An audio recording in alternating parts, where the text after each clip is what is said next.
Di pesisir Madura, di sebuah masa ketika kerajaan-kerajaan kecil masih berdiri mandiri, lahirlah seorang putri yang kelak dikenang lintas generasi. Angin laut membawa aroma garam dan dupa pemujaan leluhur. Para tetua memperkirakan masa itu adalah akhir abad ke-14 hingga awal abad ke-15, sekitar tahun 1380-an, ketika Majapahit berada di puncak pengaruhnya atas Jawa dan sekitarnya, termasuk Madura. Putri itu diberi nama Potrekoneng. Koneng berarti kuning keemasan, warna yang diyakini sebagai pertanda kemuliaan dan cahaya para bangsawan. Sejak kelahirannya, ia dipercaya membawa pertanda baik bagi kerajaan Madura bagian barat, sebuah wilayah yang tunduk namun tidak sepenuhnya dikuasai Majapahit. Potrekoneng tumbuh di lingkungan keraton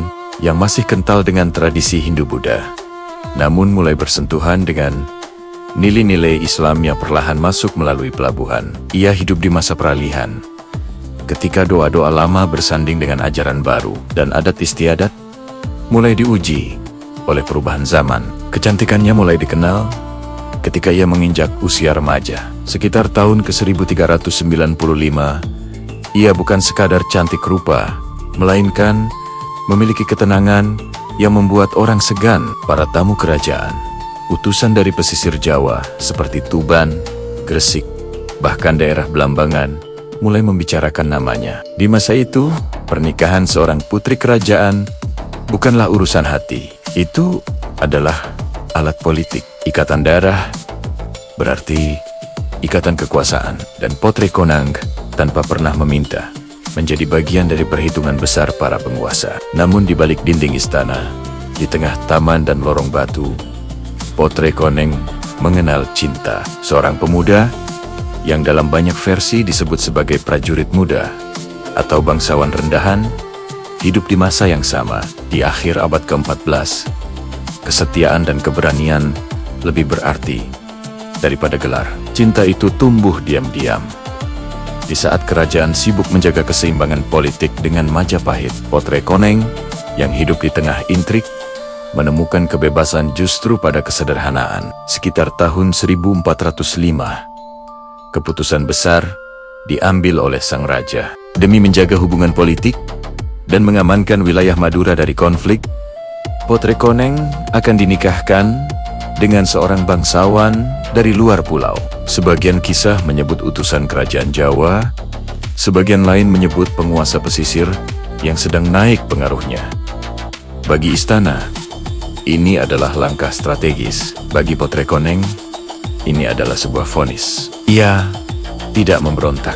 Pada masa itu suara perempuan nyaris tak memiliki ruang. Ia menerima keputusan itu dengan diam, namun diamnya menyimpan badai. Malam-malamnya dipenuhi doa dan tangis yang tak terdengar.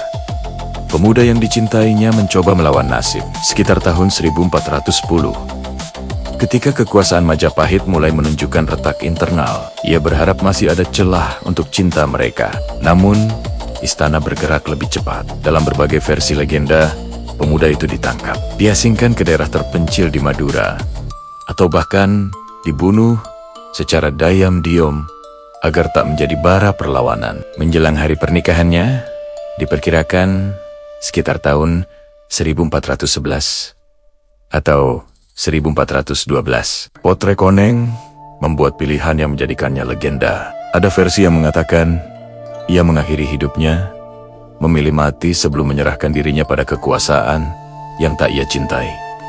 Ada pula kisah yang menyebut ia menghilang, berjalan menuju hutan atau pesisir selatan Madura, dan tak pernah kembali. Sebagian masyarakat Madura percaya pada masa itu ia menyatu dengan alam, menjadi roh penjaga, simbol perempuan suci yang menolak untuk ditundukkan. Kematian atau hilangnya Potrekoneng mengguncang kerajaan. Pernikahan politik itu batal. Hubungan diplomatik pun retak. Sang raja yang hidup di masa penuh ambisi harus menanggung duka yang tak bisa ia tebus. Tahun-tahun berlalu, sekitar pertengahan abad ke-15, pengaruh Majapahit mulai melemah. Islam semakin kuat di pesisir. Kerajaan-kerajaan kecil berganti wajah dan keyakinan. Namun, nama Potrekoneng tidak pernah hilang. Ia tetap hidup dalam tembang rakyat, dalam cerita lisan yang diwariskan dari generasi ke generasi. Ia tidak dikenang sebagai seorang ratu atau istri penguasa, melainkan sebagai simbol keberanian hati di tengah penindasan kekuasaan. Hingga kini, ketika orang Madura menyebut nama Potrekoneng, mereka tidak sedang mengingat tanggal atau angka tahun. Mereka sedang mengingat sebuah pesan dari masa lalu, bahwa bahkan di abad ke-14, di tengah kerajaan dan takhta, seorang perempuan pernah berdiri, diam, namun teguh.